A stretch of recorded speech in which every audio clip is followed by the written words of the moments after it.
José Luis García Rúa.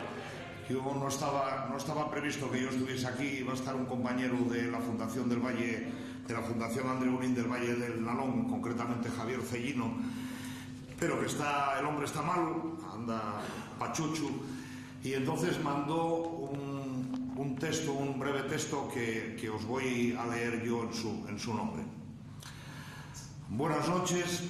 Vamos a comenzar la charla en el centenario de la CNT Pervivencia del Anarcosindicalismo a cargo de José Luis García Rúa.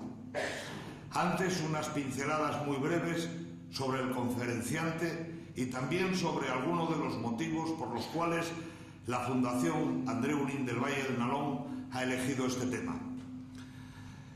Con Rúa se rompe ese refrán de que no hay peor cuña que la de la misma madera, pues en este caso sucede más bien al contrario. Rúa es hijo de Emilio García García, un destacado militante de la CNT y del PON, que asistió a varios congresos en representación del Sindicato de la Construcción en Gijón y que escribió análisis políticos y sindicales, anteponiendo siempre en sus manifestaciones el sindicato al partido. Así que su hijo recogió esa buena herencia y ya desde muy joven formó parte de la oposición clandestina al régimen franquista. Su licenciatura en Filología Clásica le lleva a dar clases en distintas universidades, renuncia a cargos en alguna de ellas, es expulsado en otras ocasiones hasta que en 1969 es uno de los fundadores del grupo Comunas Revolucionarias de Acción Socialista, que duran hasta los años 74 y del que parte en Asturias uno de los núcleos por él encabezado para la refundación de la CNT. Desde aquella fecha se entrega a sus tareas sindicales y fue secretario general de la CNT desde 1986-1990 y de la Asociación Internacional de Trabajadoras AIT desde 1997 al 2000. Sin duda que hay varios motivos que explican las razones por las cuales la Fundación Andreu Unín del Valle del Nalón ha elegido este tema dentro de los actos que vienen realizándose desde su constitución. Yo voy a referirme solo a dos, dice Javier Cellino. De una parte, el objetivo principal de nuestra fundación es la recuperación de la memoria histórica de la izquierda revolucionaria, de aquellos y aquellas a quienes se ha querido expulsar de la historia. Y esto intentamos hacerlo sin dogmatismos, sin caer en la estúpida tentación de pensar que ese legado nos va a librar de analizar diariamente, pero sin catecismos, una realidad que está en constante evolución. Y qué mejor ocasión que conmemorar este centenario de la CNT, que no debemos olvidar que se trata no solo de una de las grandes organizaciones de la clase obrera, sino que constituyen además un movimiento revolucionario de dilatada historia. El otro motivo guarda relación con el nombre de Andreu Unín, un militante revolucionario de quien yo destacaría, entre otras cosas, que siempre reclamó el derecho a pensar, algo que hoy día cotiza a la baja. Andreu Unín fue una figura capital de UPOUN, una organización que mantuvo una relación muy estrecha con la CNT. Fueron dos organizaciones a las que siempre se les intentó expulsar de la historia. Primero desde el estalinismo y ya más recientemente desde los poderes políticos, incluidos, como no, los de la democracia de la izquierda real. En definitiva, pues, hay que luchar contra este intento de marginación.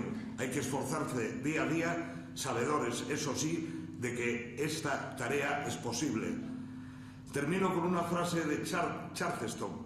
La historia es una novela que nunca está acabada y, por tanto, a nosotros nos corresponde seguir escribiendo alguna de sus páginas. Estas son las palabras de Javier Cellino, que nos envía, porque ya digo que no pudo estar aquí. Para mí, una gran satisfacción estar al lado de José Luis García Rúa en esta mesa y en la febrera. Para mí, Rúa y mi padre político enseñóme el ABC, nunca se lo agradeceré bastante, pero además enseñóme muchas otras cosas, como, por ejemplo, pues saber leer a Machado, saber leer, no sé, a Orwell, que también estos por estas fechas se conmemora el 60 aniversario y por eso para mí es un gran orgullo y un gran honor estar con él y cederle ahora la palabra.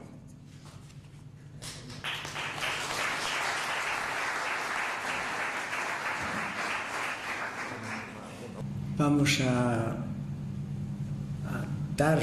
tratar de salir del paso de esta situación en la que el compañero Boni me ha metido y que no sé cómo saldré de ella porque, en fin, ya uno está muy machacado por muchas cosas y no tiene uno la palabra siempre a disposición de lo que uno quiere. Pero no obstante, tengo que decir que para mí es un gran motivo de contento hablar aquí en La Felguera. Ya hablé otras veces, 2, 3 o 4 veces hablé aquí en La Felguera, en tiempos de un gran compañero nuestro, Aquilino Moral, una grandísima y bellísima persona, un hombre que era pariente personal del Ajo. Cuando llegaba a mi casa, antes de llamar a la puerta, ya mi mujer decía: ahí está Aquilino, ahí está Aquilo, como decíamos nosotros, por el olor a ajo que despedía siempre. Era un vegetariano convencido. Yo le recuerdo especialmente porque durante el franquismo, después de venir del exilio, yo no había participado en ninguna organización clandestina. Yo quizá por eso, en fin, no caí antes, ¿no?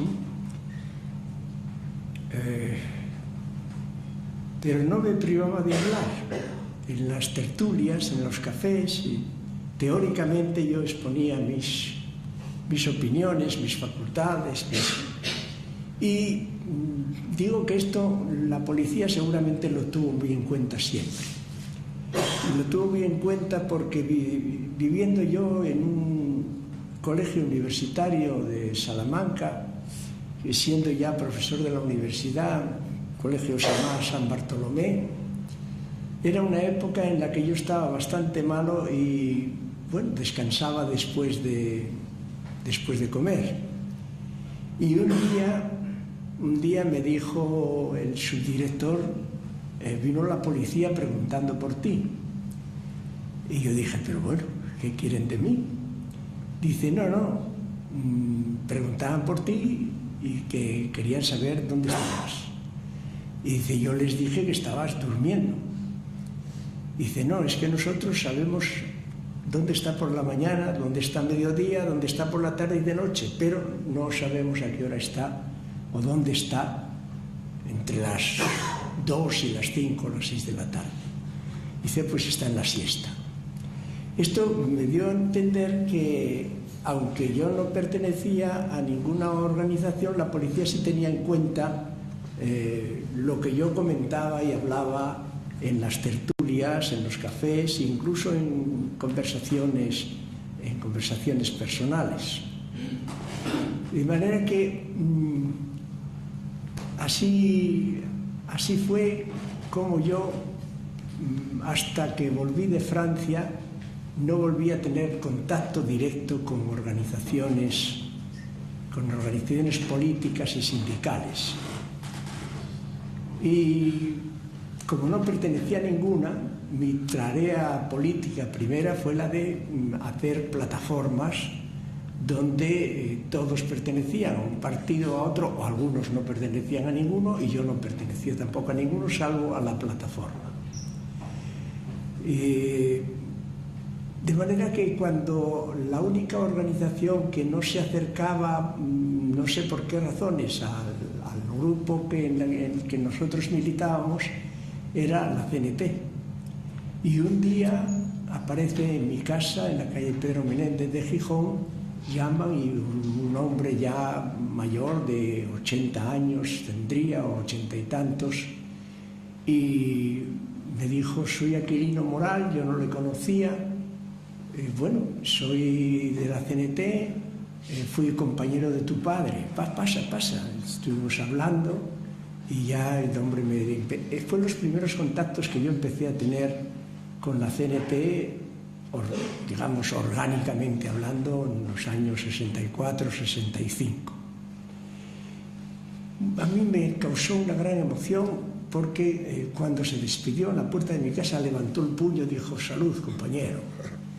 Y era la primera vez que a mí me llamaban compañero desde una organización, y luego a partir de entonces tuve muchos contactos con él y con la Felguera, y me di cuenta de todo el trabajo de organización que hacía, todo el trabajo antifranquista que hacía, por los escritos, por su movilización de las personas en el Valle del Langreo, fuera del Valle del Langreo, en Gijón.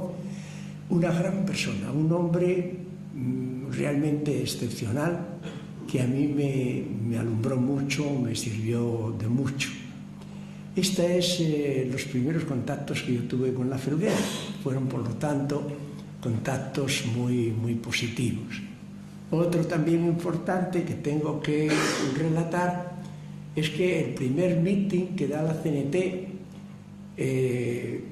después de muerto Franco, el primer meeting de España, se dio aquí en la Felguera en conmemoración de las acciones de Higinio Carrocera, que se recordaron su valiente acción en el Mazuco deteniendo las fuerzas fascistas, y fue, digo, el primer mitin que la CNT dio después de la muerte de Franco, por lo tanto en el renacimiento de la CNT.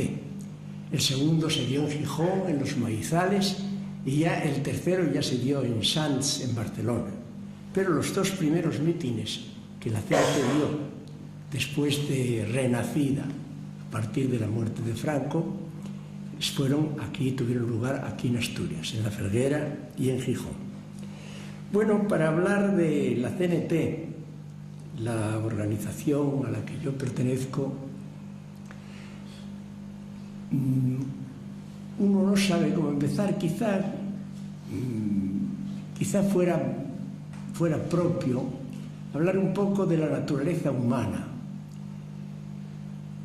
porque la CNT pretende ser una organización que acomoda su práctica e incluso su teoría a la estructura de la naturaleza, a la esencia de lo que la naturaleza que nos rodea, la madre de la vida, la siempre joven que decían los griegos, es. Y en este sentido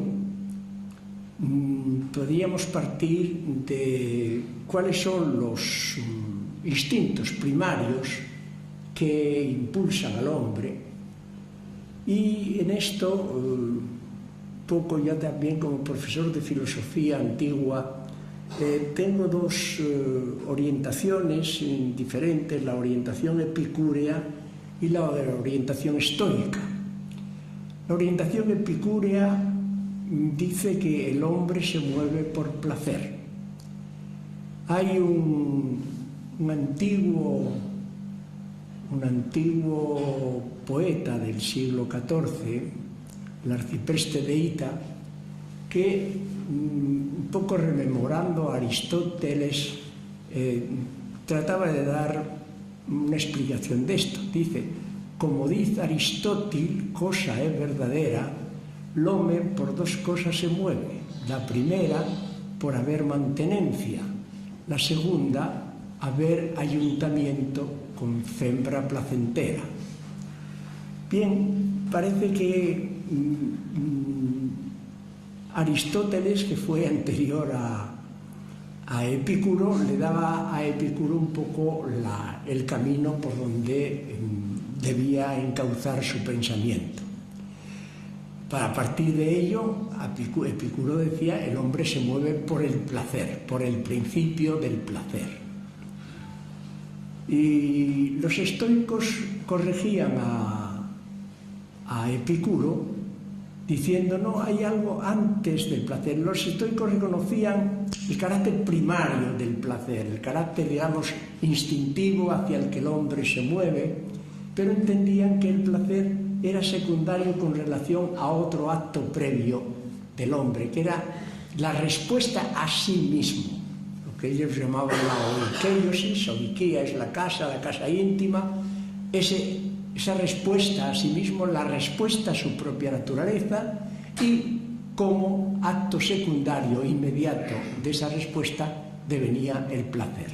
De manera que entre los estoicos y Epicuro había ya una diferencia de expresión respecto a esto. Claro que frente a esto hay que tomar partido, porque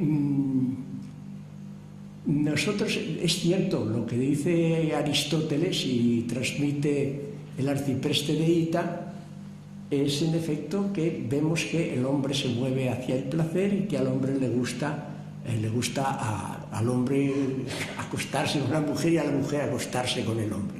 Cuando digo hombre en el sentido genérico de la palabra, ser humano. Bien, aquí hay una cosa que nosotros podríamos matizar, y es que el instinto real de la naturaleza es la supervivencia, el mantenerse, el conservarse. Para conservarse, personalmente hablando, tenemos que comer. Y para continuar, digamos, la generación humana, tenemos eso, que ayuntar con fembra placentera o no placentera, pero ayuntar, meterse en la cama o acostarse con la mujer. Bien, entonces la cuestión es, el comer, ¿tendríamos el instinto del comer sin el placer de comer? Seguramente no lo tendríamos. Es decir, si tuviéramos que comer abstractamente, decir, tengo que comer por sobrevivir, algunos lo tenemos que hacer, pero es mucho más difícil que ir a comer porque gusta la comida. Y también lo mismo, querer tener criaturas de rechazo. Generalmente se tienen criaturas no buscando la criatura, sino como consecuencia de una búsqueda del placer. De manera que el gusto por la comida o el gusto por el ayuntamiento sexual son, como diríamos así, dos especies de añagazas de la propia naturaleza para hacer que sobrevivamos, que nos conservemos y que a la vez procreemos y que la humanidad pueda seguir adelante como especie. Bien, a partir de esto, ya en el hombre, y respondiendo a esa estructura personal, ya descubierto el placer, hay dos tendencias.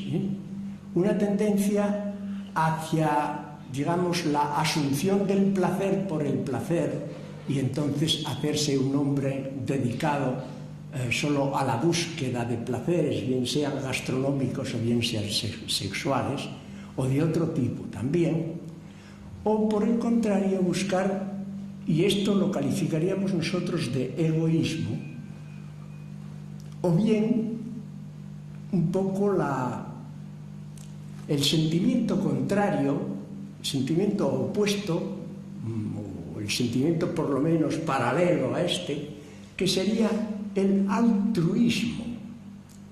Y diríamos, el altruismo es una cosa puramente ideológica, es un puro sentimiento. Pues naturalmente no. También está en la naturaleza el cultivo, el descubrimiento y el cultivo del altruismo, porque el primer sentimiento que el hombre experimenta es el sentimiento de acercamiento a la madre. Y siente acercarse a la madre porque la madre es su cobijo.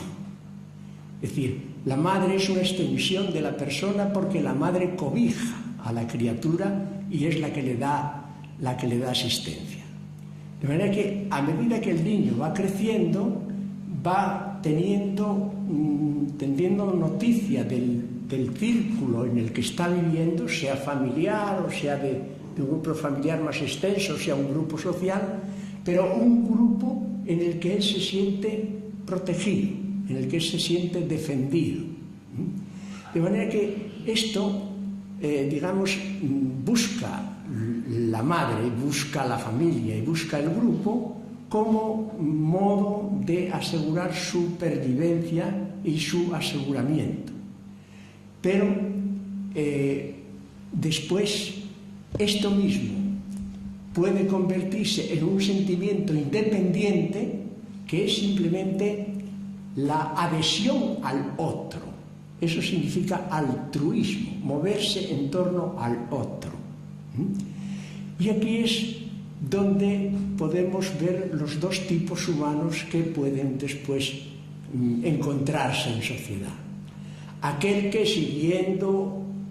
habiendo descubierto el placer como primero o segundo instinto, se dedica específicamente y exclusivamente o principalmente a ello, o aquel otro que, continuando el sentimiento de búsqueda del apoyo de la familia y del grupo, fomenta el espíritu altruista, de manera que egoísmo o altruismo. Esto un poco es la historia de todas las sociedades y todos los movimientos sociales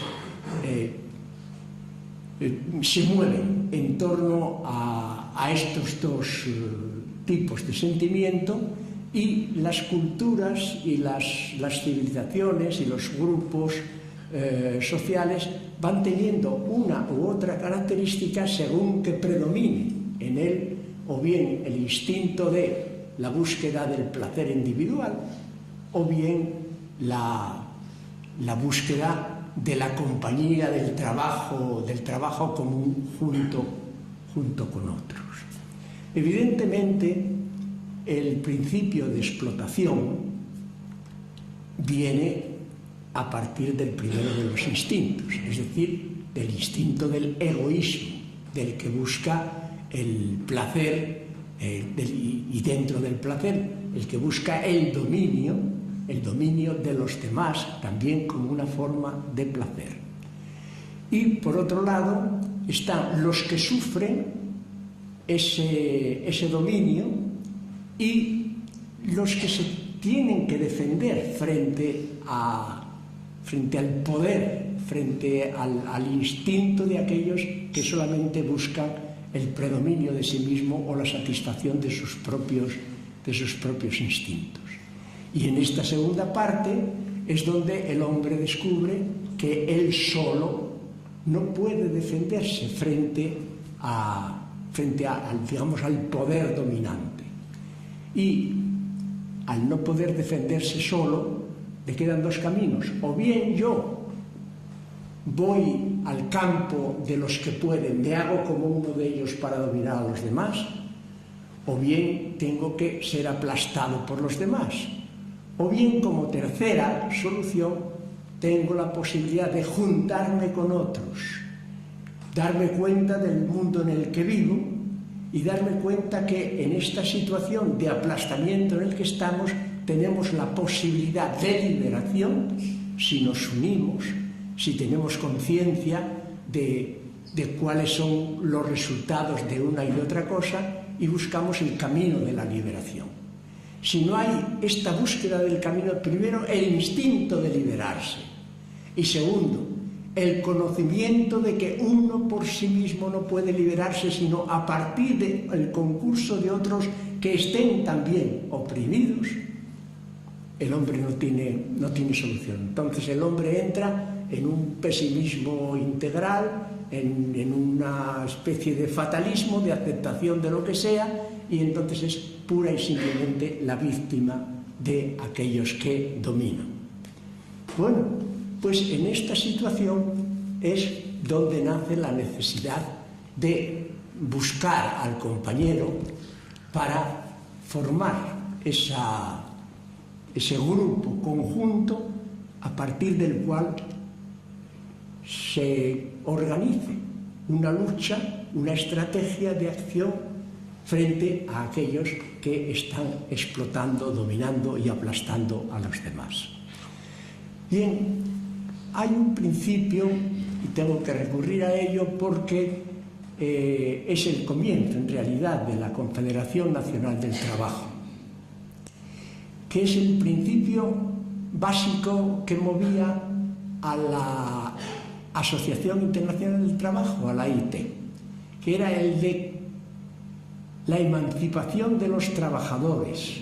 ¿Ha de ser obra de los trabajadores mismos o no habrá emancipación posible? De manera que esto está claro, que uno no puede dejarse emancipar porque en cuanto se deja emancipar cae bajo el dominio del emancipador, llamado de esta manera emancipador. Por lo tanto, esto, que era principio fundamental en la Asociación Internacional de Trabajadores, es el que en una de las evoluciones, en un sector evolutivo de esa evolución que se concreta o confina en la Confederación Nacional del Trabajo, en la CNT, se busca entonces que el enfrentamiento con el capital, que es el dominador, digo enfrentamiento con el capital porque es la etapa histórica que nos ha tocado vivir. Quien ha vivido en el siglo XV o en el siglo XIII o en el siglo XVII tenía otras formas de poder establecidas. El capital empieza a desarrollarse como tal doctrina capitalista a partir del siglo XVIII, sobre todo el siglo XIX, pero es lo que pervive actualmente, es nuestro directo enemigo y es contra quien hay que luchar. Y esta es la tarea que se propone la Confederación Nacional del Trabajo.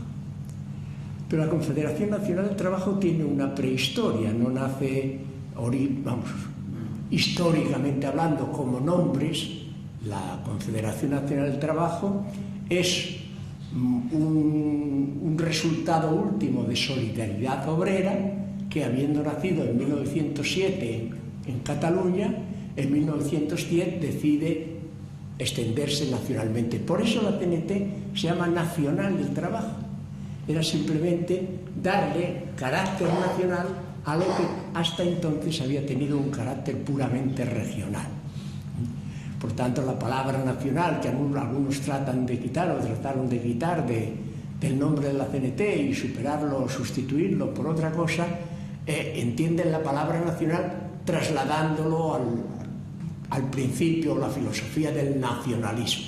Bien, aunque la CNT se llama Confederación Nacional del Trabajo, es antinacionalista, porque es fundamentalmente internacionalista. Pues bien, esa es la historia de la CNT. Nace, por lo tanto, en 1864 con la primera internacional, y aquella primera internacional presidida por Carlos Marx tiene en su desarrollo un enfrentamiento de doctrinas o de posiciones que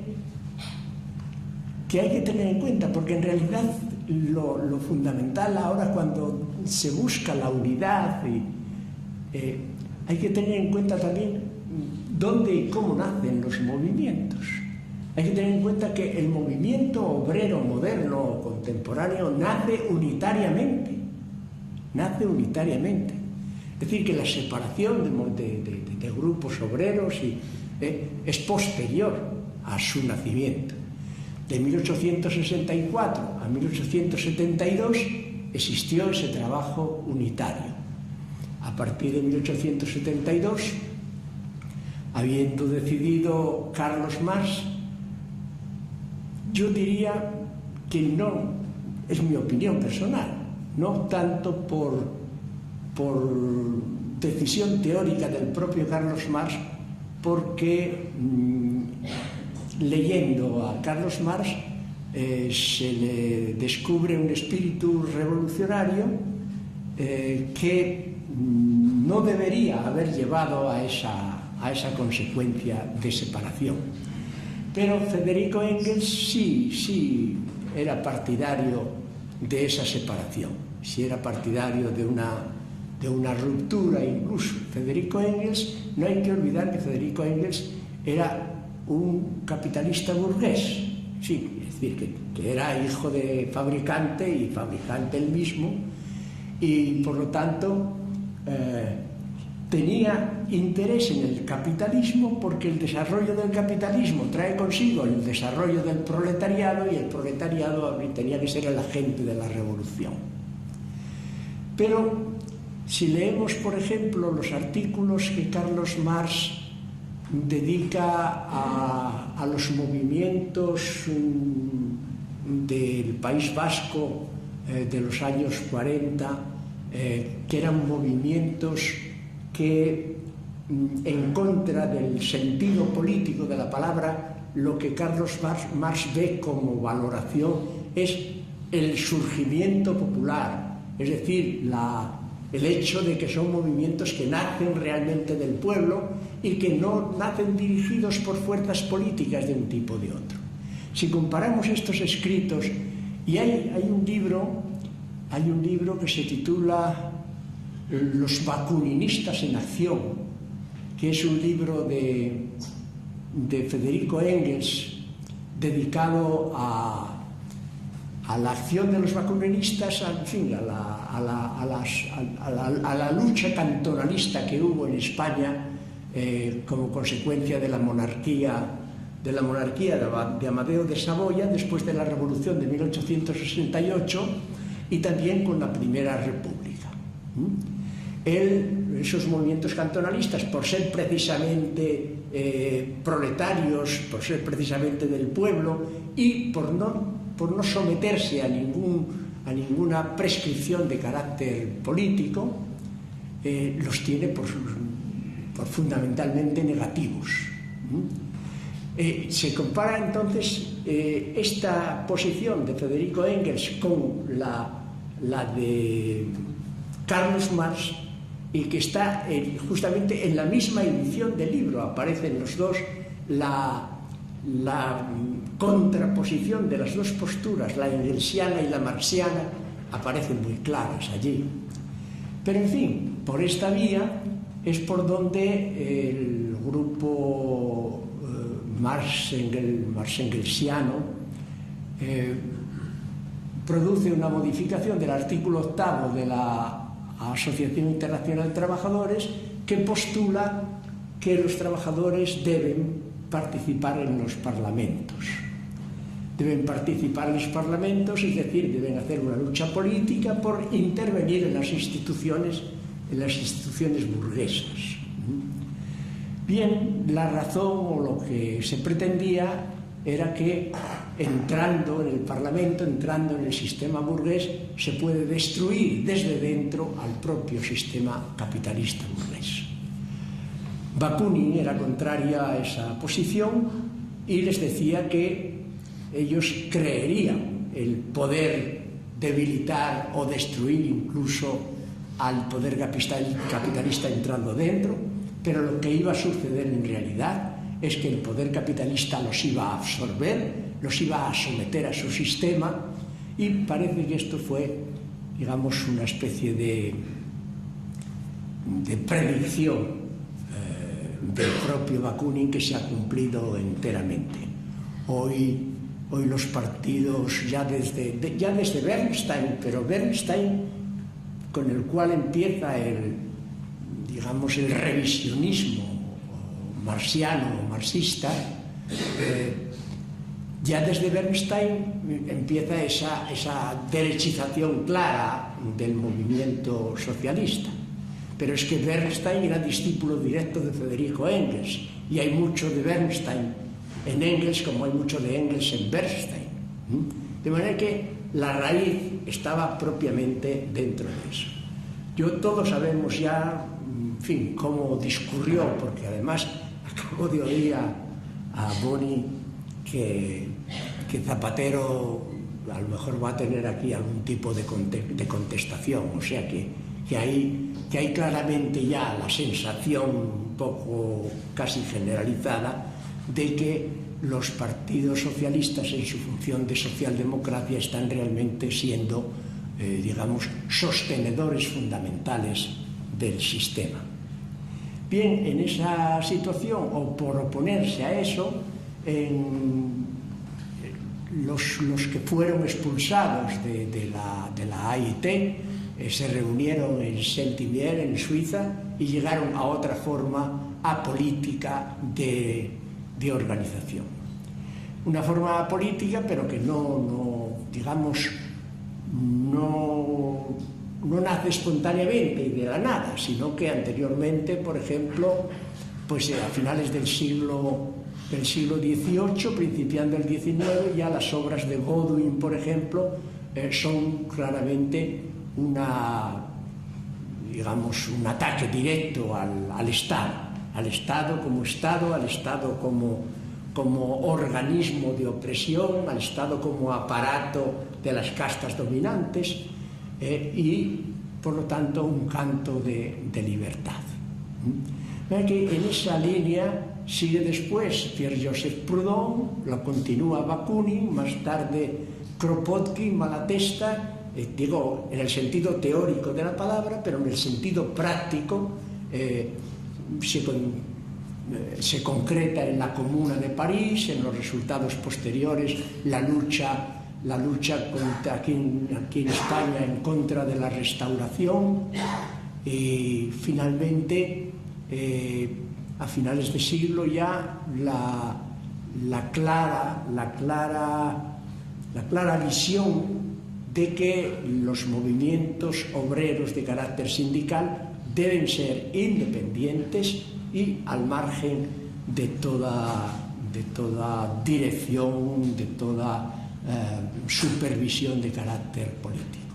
Es decir, que los sindicatos correa de transmisión son sindicatos en suma mal vistos en general, después por la clase obrera, porque la clase obrera en último término va a ser la que padece esa consecuencia de derechización de los sindicatos, pero sobre todo en este caso por la Confederación Nacional del Trabajo, que se declara, en fin, totalmente independiente de cualquier forma, digamos, de organización política. Bien, la Confederación Nacional del Trabajo, ¿cómo funciona? Lo primero que defiende la Confederación Nacional del Trabajo es la libertad. La libertad por encima de todo. Bueno, ¿qué quiere decir esto? Que si la Confederación Nacional del Trabajo parte de que la naturaleza debe ser la gran enseñante de los pasos que la casta humana puede ir dando, el hombre, si hemos de buscar una definición del mismo, podríamos decir que es el que es libre por naturaleza, libre por esencia. Quiero decir, considerando al hombre como un animal y comparando al hombre animal con el resto de los animales. Puede decirse que el hombre es el animal que ríe, puede decirse que el hombre es el animal que piensa, pueden darse muchas definiciones del hombre, pero difícilmente podrá haber alguna definición del hombre que sea más profunda, que llegue más al hondo de la propia esencia del hombre, que la definición del hombre como un ser libre.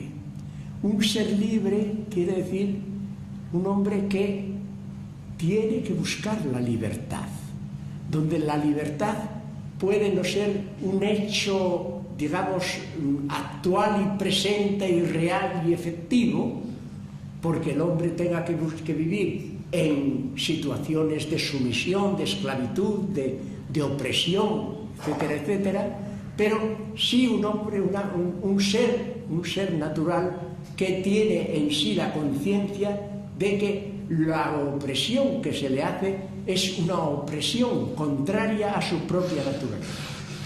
Decía Jean-Paul Sartre que somos libres hasta para renunciar a la propia libertad. De manera que no puede darse del hombre otra definición más profunda y más conforme a su naturaleza que la del hombre como ser fundamentalmente libre, pero esto le obliga al hombre mismo a buscar la libertad, a luchar por la libertad, porque en efecto la historia que el hombre puede percibir en cualquier tramo de la historia que se contemple es la historia de la opresión, la historia del afianzamiento de poder, la historia de la sumisión de unos por otros. Esto es lo que la historia nos dice, y por tanto de aquí podría llegarse a la consecuencia de que el hombre no es libre. Bien, pero el hombre justamente es libre porque tiene conciencia de que está oprimido, tiene conciencia de que es explotado, tiene conciencia de que es aplastado y tiene también el deseo fundamental de liberarse de todos esos factores, de todas esas situaciones que constriñen su propia libertad. De manera que la función del hombre es la búsqueda de esa libertad. La búsqueda de esa libertad, teniendo en cuenta también que el hombre es un ser misterioso en realidad, porque misteriosa es la vida entera. En realidad, cuando uno trata de buscar enteramente las causas totales y absolutas de lo que sucede, uno no llega a ninguna conclusión. Uno solamente puede relatar y hacerse cargo de lo que va existiendo, pero cuando retrocede en el orden de las causas, el hombre encuentra siempre un gran agujero o encuentra una solución, un modo de sabiduría que le lleva justamente a una nueva pregunta. Es decir, no hay límite en esto. Cuanto más se sabe, más se ignora. Esto es la realidad. Y más se ignora porque siempre frente a cualquier solución que uno pueda dar a cualquier situación o problema, siempre encuentra un problema posterior al que hay que hacer, dar cara y hacer frente. Esa es la situación en la que el hombre se encuentra. Y por eso el hombre por eso la libertad, digamos, es una libertad deseable. La libertad es algo que constantemente tenemos que estar ganando. Tenemos que estar, digamos, reconquistando. Algunos han dicho han dicho y han definido la libertad de uno termina donde empieza la libertad de otro, y parece como si las libertades de cada uno fueran libertades independientes que se contradijeran unas a otras. En principio se quiere decir que hay que respetar al prójimo. Hay que respetar al prójimo, y el prójimo tiene libertad, y la libertad del prójimo puede ser contraria a tu propia libertad.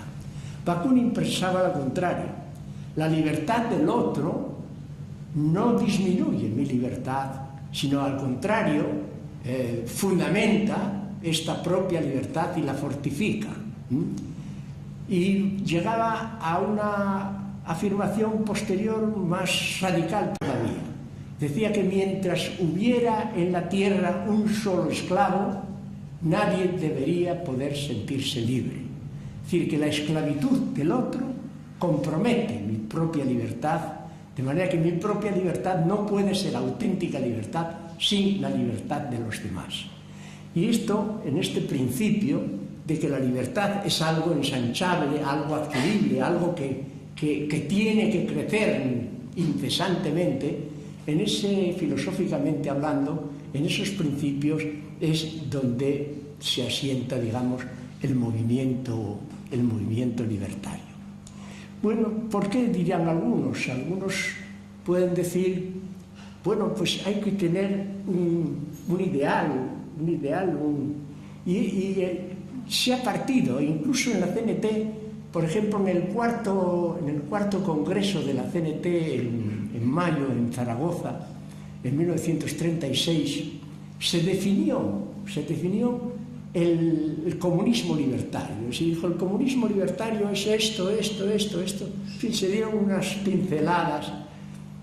A mí personalmente muchas veces muchos hombres recurrieron a mí, hombre, escribe sobre esto, escribe sobre la sociedad futura, escribe. Yo me he negado siempre porque ¿cómo voy a escribir sobre algo que no hay? Yo puedo criticar lo que hay, puedo descubrir la falsedad de lo que hay, puedo descubrir la tiranía de lo que hay, pero es que va a haber unos hombres en el futuro donde yo no voy a estar, que ellos van a ser los que van a decidir lo que quieren o lo que no quieren. De manera que si se les da a esos hombres un programa ya hecho, en realidad ese programa ya hecho va a ser una especie de cinturón, una especie de cadena que les está impidiendo su propia libertad. De manera que lo fundamental en esto es ser consecuente y consciente respecto a la crítica de lo que hay, la correcta crítica de lo que hay y la correcta lucha contra lo que hay, contra lo establecido. De ello se derivará lo que será con seguridad un aumento y un gran paso de la libertad, pero uno no puede ir más allá, no puede uno pensar por los demás. Bueno, daros cuenta de que el cerebro humano es algo muy desconocido. Los médicos no saben casi nada del cerebro humano. Y puede decirse que actos conscientes del cerebro humano solamente serán un 0,6 o un 6%, de toda la función que hace el cerebro, solamente un 6% es consciente. ¿Qué quiere decir? Pues que el cerebro es, digamos, un espacio donde ha de ir desarrollándose constantemente, descubriendo constantemente cosas, ampliando la vida constantemente, y uno no puede prefigurarla ni ponerle barreras de antemano. De manera que hay que luchar por romper lo que hay, y hay que dar y tener una idea incluso de cómo organizarse. Es decir, si nosotros sabemos que hay que destruir el capitalismo, tenemos que tener una conciencia suficiente y una organización suficiente para poder proclamar la autoorganización. Sabemos autoorganizarnos. Cuando Proudhon, en el año 64, publica La capacidad política de las clases obreras, está afirmando en realidad que las clases obreras tienen ya toda la capacidad para autoorganizarse y para organizar la sociedad. Esta es la cosa. Pero esto está en constante cambio. está en constante cambio y esto es, digamos, una evolución permanente y por lo tanto la misma tesitura de amplitud es la que ha de seguir la libertad. O sea que la libertad está directamente relacionada con el conocimiento y con la conciencia. Y a medida que el conocimiento y la conciencia crecen y se expanden, también la libertad crece y se expande. Por tanto, no es una cosa fija y determinada, sino algo que, como la vida, va en constante aumento y en constante expansión. Bien, pues con estos que podrían ser los principios generales acerca de la existencia y acerca de la persona humana y de la naturaleza humana, es como el movimiento libertario en general y la Confederación Nacional del Trabajo en particular asienta, digamos, su labor teórico-práctica. De manera que la organización ha de ser una organización de base.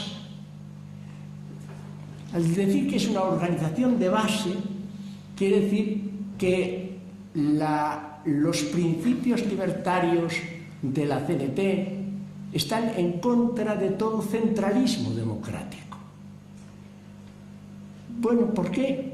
Pues esto Castoriadis lo dijo ya con una claridad soberana. Es decir, si la política viene de fuera hacia la clase obrera, hacia el proletariado, si hay una política científica que se le mete al proletariado, primero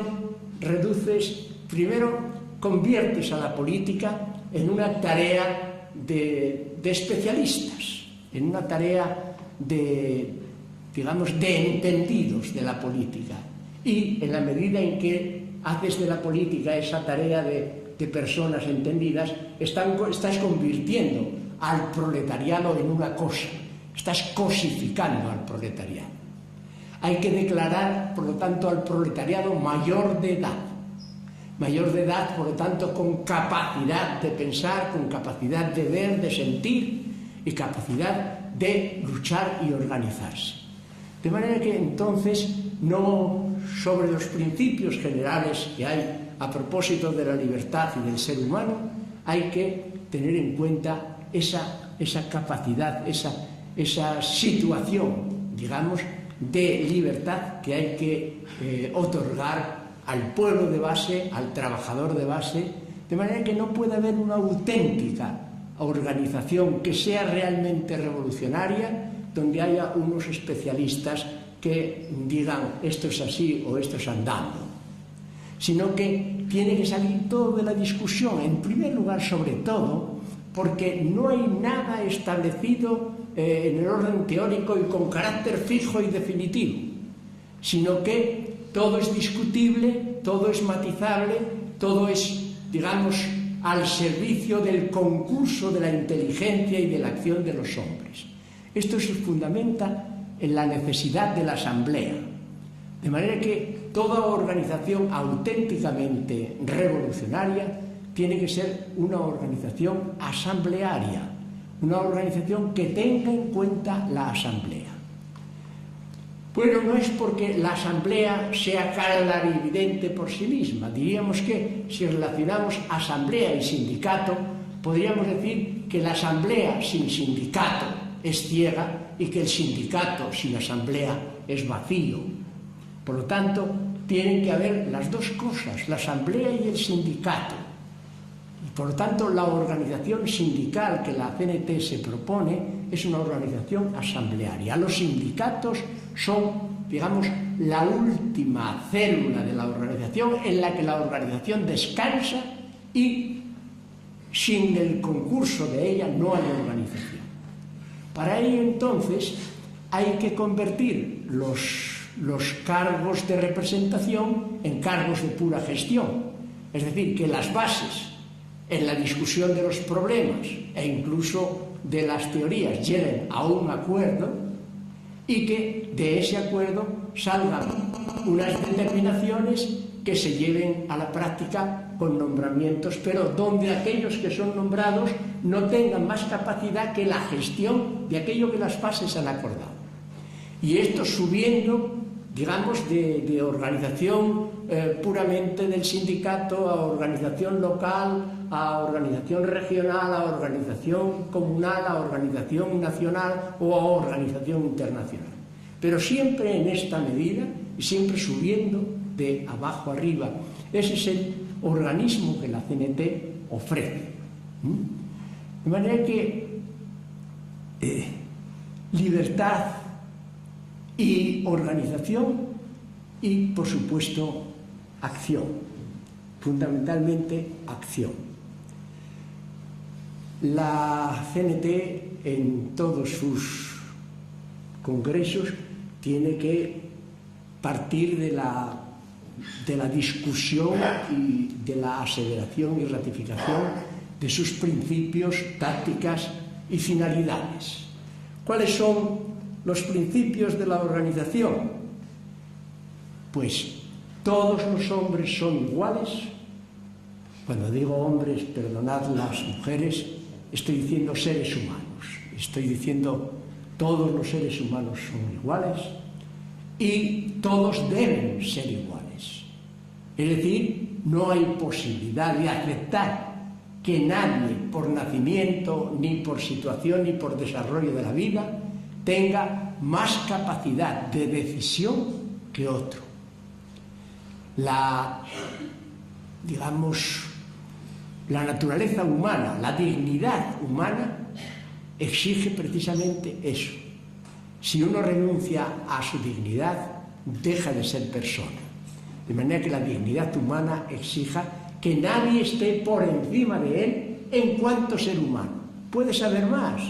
Y yo, en el caso de medicina, nunca le discutiré a un médico lo que tiene que hacer, ni le discutiré a un arquitecto en el plano de la construcción o de la organización de planos, etcétera, etcétera.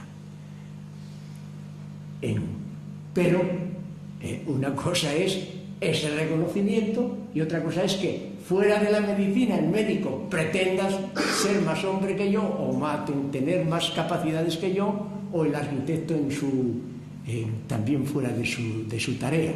De manera que, genéricamente hablando, los hombres son iguales y los hombres deben ser iguales. Bien, otra cuestión es la vida es una vida para la felicidad. Pero aquí en la vida para la felicidad hay que entender, porque la cuestión del individualismo está aquí metida, hay que tener en cuenta de qué felicidad me estás hablando. Es decir, también los egoístas y por lo tanto los poderosos pueden decir que ellos buscan la felicidad. Para ellos la felicidad pues es poder disponer de 3 o 4 mujeres excelentes, poder tener un yate, poder ir de vacaciones a Honolulu, y, en fin, esa puede ser su felicidad, mientras hay otros que no tengan, que estén viviendo con $1.25 al día o que ni siquiera tengan ese $1.25 para comer. De manera que vivir en la felicidad es vivir una felicidad dentro de la naturaleza y por tanto dentro de los principios que la naturaleza supone, y aquí es donde interviene ya lo que había discutido yo acerca de las dos posturas, egoísta y altruista. Y evidentemente una posición egoísta no cabe en la CNT, no cabe en la CNT porque en la CNT se respeta fundamentalmente al individuo. Se respeta al individuo, pero tampoco el individuo puede oponerse. Y aquí vienen dos principios fundamentales para la CNT. El principio de autonomía y el principio de federación. De manera que en las cosas propiamente individuales, en aquello que atañe a la intimidad del individuo, aquello que es solamente del individuo y no tiene ninguna relación con los demás, si yo estoy enamorado de esto, de lo otro, si yo pienso o siento de esta manera, eso ahí no puede entrar nadie, eso tiene que ser respetable siempre, siempre. Ahora, en todo aquello que afecte a los otros, ahí hay que ser kantiano, a rajatabla. Es decir, no quieras para ti lo que no quieras para otro. Y por lo tanto, en los principios kantianos era obra de tal modo que tu acción pudiera convertirse en un principio universal de acción. Es decir, pudiera valer para todos. No quieras, por lo tanto, para ti lo que no quieras para otros. Por lo tanto, ahí ya, digamos, el respeto de lo individual cesa. El individuo, decía Aristóteles, y no solamente él, Bakunin lo apoya también, es un producto, Marx también lo dice, un producto social. Ahora, como producto social, da la impresión, en la versión marxista, por ejemplo, de que el individuo no tiene capacidad individual propia para pensar, decidir o existir, porque en su doctrina la base es la base de la superestructura y la superestructura dimana de la propia base. Por lo tanto, el economicismo está ahí claramente establecido. Y ahí ya el individuo, a partir de esa doctrina, sí puede sentir al individuo más o menos, digamos, maltratado, incluso maltratado. Ahora, Bakunin afirmaba también lo mismo, de que el individuo nace de la sociedad, Lévi-Strauss, entre los estructuralistas, nos dice también lo mismo. En realidad, todo lo que pensamos, lo que sentimos, los movimientos, las inclinaciones y tal, pues nos vienen dados de la sociedad, los mamamos de la sociedad de una manera o de otra. Claro que hay un límite en donde el hombre puede, digamos, rechazar o aceptar o neutralizar eso. Jean-Paul Sartre, decía algo importante en este aspecto. Decía, lo decisivo no es lo que han hecho de nosotros, sino lo que nosotros hacemos con lo que han hecho de nosotros. De manera que ahí está el principio de libertad, la capacidad de acción del propio individuo, que esa es la respetable. Por lo tanto, los principios de autonomía y de federación son en esto muy claros. Aquello que atente a la organización en su conjunto y a la clase en general y que tenga su repercusión sobre ella, compete a la federación. Aquello que sea propiamente individual o propio del grupo es autonómico. De manera que no puede haber auténtica autonomía sin federación, ni puede haber auténtica federación sin autonomía. Por lo tanto, estos son dos de los principios básicos de la sociedad. Vale, ahora voy. Bien. Otra cuestión es la cuestión de las clases y la cuestión del Estado. Aquella diferenciación que hacíamos entre egoístas y altruistas, proyectada o concebida, vista a nivel social, se concreta en la clase de los egoístas y la clase de los altruistas. Tampoco podemos decir que hay una separación nítida y clara y única entre unos y otros, porque también en ellos, digamos, hay un proceso de mezcolanza. Y hay, digamos, un altruista puede tener actos egoístas o un egoísta puede también tener actos altruistas. Esto es lo que la naturaleza humana nos enseña. Pero en su práctica social, el conjunto de los egoístas, grosso modo hablando, forma la clase pudiente, la clase dominante. Pues bien, esta clase dominante se opone necesariamente a la clase dominada, le impone su ideología, le impone su forma de vivir, le impone su vida cotidiana, etcétera, etcétera. Pues bien, contra esto es contra lo que hay que luchar basándonos en el primer principio del que partíamos. Los hombres son todos iguales y deben ser todos iguales. De manera que esta es la cuestión fundamental, la cuestión que nos lleva después a la cuestión de la libertad y a la cuestión del tiempo. Es importante la cuestión del tiempo porque se suele, a partir de la estructura de que os hablé, de que la organización del sindicato es la base, la que los acuerdos del sindicato deben ser los predominantes, de que los acuerdos de cada sindicato independientemente deben ponerse en común para un acuerdo de todos los sindicatos, por ejemplo, de la federación local, y que esta federación local se una con otras federaciones locales y llegue también a un acuerdo común para ir subiendo en los acuerdos, siempre a partir y en el respeto de los acuerdos de base de los sindicatos.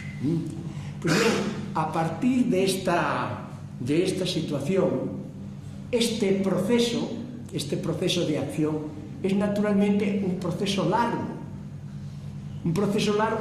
que desde el punto de vista de la organización política se quiere cortar, tirar por la calle del medio, y la calle del medio es mucho más corta, e ir por ella. Y para ello prescindir de todas, es decir, conculcar toda la serie de libertades intermedias que van llevando a esto. De manera que se trata del plazo largo o el plazo corto. Y aquí viene digamos, lo engañoso del tiempo. Lo engañoso del tiempo. El plazo corto es la duración más pérfida y engañosa que hay. Uno cree adelantar lo que en realidad está. Nosotros decimos también, cualquier atajo es un rodeo, no hay atajo sin trabajo, o algo por el estilo está en el lenguaje popular. Bien, cuando una acción requiere un proceso y ese proceso requiere un tiempo, a lo que hay que tender es al proceso y no al tiempo. Y se engaña aquel que quiere romper ese proceso, que es el proceso de la vida, que es el proceso de la organización, que es el proceso de la acción social, etcétera, etcétera, rompiendo, digamos, partiendo de la línea directa. Eso es lo que no es aceptable. Por lo tanto, la CNT no acepta los procesos cortos que rompan esa necesidad del proceso, del desarrollo del proceso como hecho natural. Es esto lo que impide que de una manera general la CNT pueda tener relaciones de frente o relaciones de plataforma con otras organizaciones que tienen por principio el plazo corto. ¿Por qué? Porque si la CNT acepta el plazo corto, está prescindiendo ya de las libertades de sus organizaciones de base para tomar los acuerdos. Y si la CNT renuncia a eso, está renunciando a sí misma. De manera que únicamente por este camino es por el que la CNT entiende que puede llegarse al comunismo libertario, que puede llegarse a la real autoorganización, y es aquí donde hay que distinguir la táctica y la estrategia. La CNT no puede renunciar a sus principios estratégicos porque es renunciar a los principios básicos de su propia organización. Tácticamente hablando, aquello que no afecta a la estrategia y por lo tanto a los principios, la CNT puede aceptar movimientos de uno o de otro tipo, pero no nada que pueda afectar a los principios. Porque si afecta a los principios, se acaba la organización, se acaba todo, y aunque siga habiendo los nombres de Confederación Nacional del Trabajo, CNT, etcétera, etcétera, el nombre no dice nada. Lo fundamental es siempre la acción, lo que se hace, a dónde se va y lo que se quiere. Bien, la CNT por este camino hizo grandes cosas. La CNT fue la única organización que hizo una revolución auténtica, una revolución de base, una revolución que el Estado quiso volverse en contra de ella, pero no consiguió destruirla. Las colectivizaciones de la CNT perduraron y perduran y son admiración de los historiadores. Ahora quedo a disposición de vosotros para entrar en un coloquio.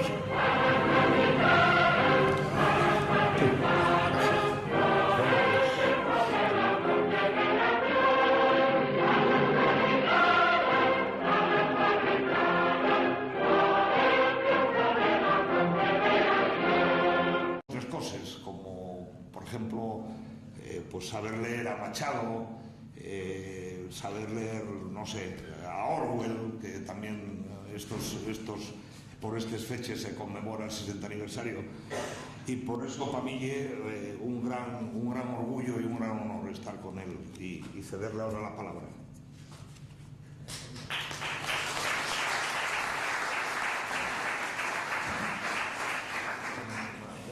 Vamos a tratar de salir del paso de esta situación en la que el compañero Boni me ha metido y que no sé cómo saldré de ella porque, en fin, ya uno está muy machacado por muchas cosas y no tiene uno la palabra siempre a disposición de lo que uno quiere. Pero no obstante, tengo que decir que para mí es un gran contento, un gran motivo de contento hablar aquí en La Felguera. Ya hablé otras veces, 2, 3 o 4 veces hablé aquí en La Felguera, en tiempos de un gran compañero nuestro, Aquilino Moral, una grandísima y bellísima persona, un hombre que era pariente personal del Ajo. Cuando llegaba a mi casa, antes de llamar a la puerta, ya mi mujer decía: ahí está Aquilino, ahí está Aquilo, como decíamos nosotros, por el olor a ajo que despedía siempre. Era un vegetariano convencido. Yo le recuerdo especialmente porque durante el franquismo, después de venir del exilio, yo no había participado en ninguna organización clandestina. Yo quizá por eso, en fin, no caí antes, ¿no? Pero no me privaba de hablar. En las tertulias, en los cafés, llaman y un hombre ya mayor de 80 años tendría, o 80 y tantos, y me dijo: soy Aquilino Moral, yo no le conocía, bueno, soy de la CNT, fui compañero de tu padre, pasa, estuvimos hablando y ya el hombre fue los primeros contactos que yo empecé a tener con la CNT, digamos orgánicamente hablando, en los años 64, 65. A mí me causó una gran emoción porque cuando se despidió en la puerta de mi casa levantó el puño y dijo: salud, compañero. Y era la primera vez que a mí me llamaban compañero desde una organización, y luego a partir de entonces tuve muchos contactos con él y con La Felguera, y me di cuenta de todo el trabajo de organización que hacía, todo el trabajo antifranquista que hacía, por los escritos, por su movilización de las personas en el Valle del Langreo, fuera del Valle del Langreo, en Gijón. Una gran persona, un hombre realmente excepcional, que a mí me alumbró mucho, me sirvió de mucho. Estos es los primeros contactos que yo tuve con La Felguera. Fueron, por lo tanto, contactos muy positivos. Otro también importante que tengo que relatar es que el primer mitin que da la CNT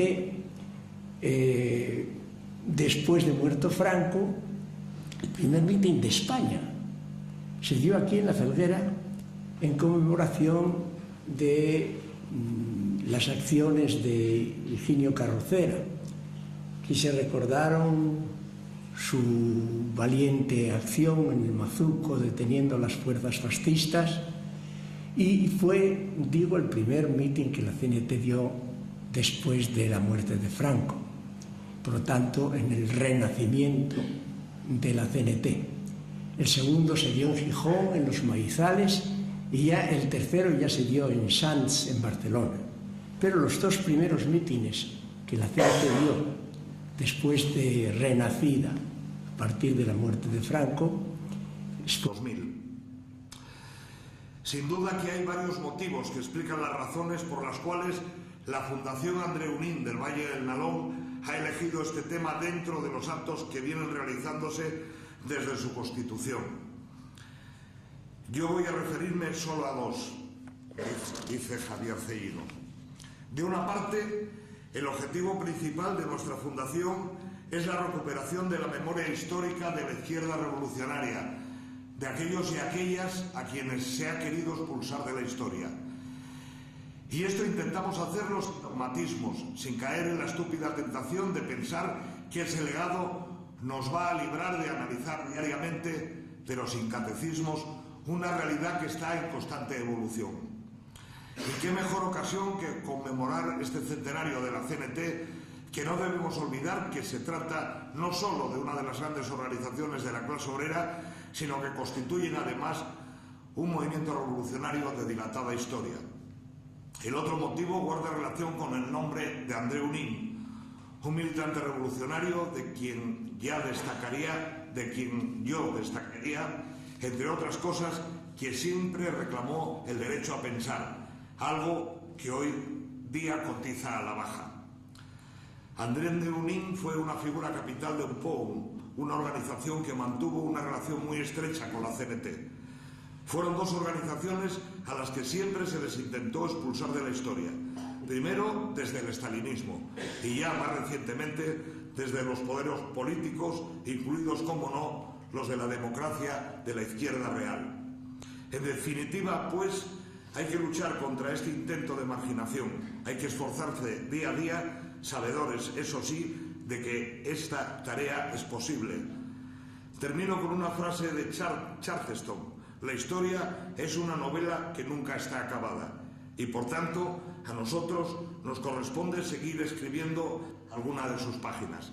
Estas son las palabras de Javier Cellino, que nos envía, porque ya digo que no pudo estar aquí. Para mí una gran satisfacción estar al lado de José Luis García Rúa en esta mesa y en La Felguera. Para mí Rúa es mi padre político, enseñóme el ABC, nunca se lo agradeceré bastante, pero además enseñóme muchos otros.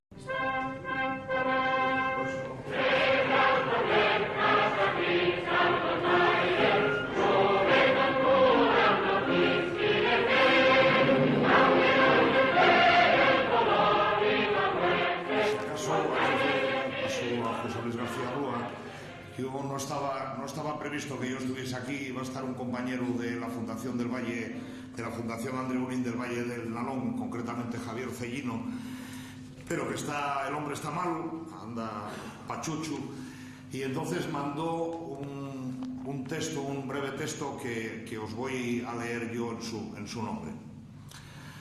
Buenas noches, vamos a comenzar la charla en el centenario de la CNT, Pervivencia del anarcosindicalismo, a cargo de José Luis García Rúa. Antes, unas pinceladas muy breves sobre el conferenciante y también sobre algunos de los motivos por los cuales la Fundación Andreu Nin del Valle del Nalón ha elegido este tema. Con Rúa se rompe ese refrán de que no hay peor cuña que la de la misma madera, pues en este caso sucede más bien al contrario. Rúa es hijo de Emilio García García, un destacado militante de la CNT y del POUM, que asistió a varios congresos en representación del Sindicato de la Construcción en Gijón y que escribió análisis políticos y sindicales, anteponiendo siempre en sus manifestaciones el sindicato al partido. Así que su hijo recogió esa buena herencia y ya desde muy joven formó parte de la oposición clandestina al régimen franquista. Su licenciatura en Filología Clásica le lleva a dar clases en distintas universidades, renuncia a cargos en alguna de ellas, es expulsado en otras ocasiones hasta que en 1969 es uno de los fundadores del grupo Comunas Revolucionarias de Acción Socialista, que duran hasta los años 74 y del que parte en Asturias uno de los núcleos por él encabezado para la refundación de la CNT. Desde aquella fecha se entrega a sus tareas sindicales y fue secretario general de la CNT desde 1986, 1990 y de la Asociación Internacional de Trabajadoras AIT desde 1997 al 2000. Sí.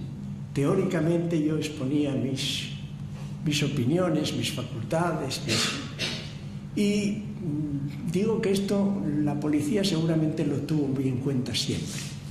Y lo tuvo muy en cuenta porque viviendo yo en un colegio universitario de Salamanca, siendo ya profesor de la universidad, el colegio se llamaba San Bartolomé, era una época en la que yo estaba bastante malo y bueno, descansaba después de comer.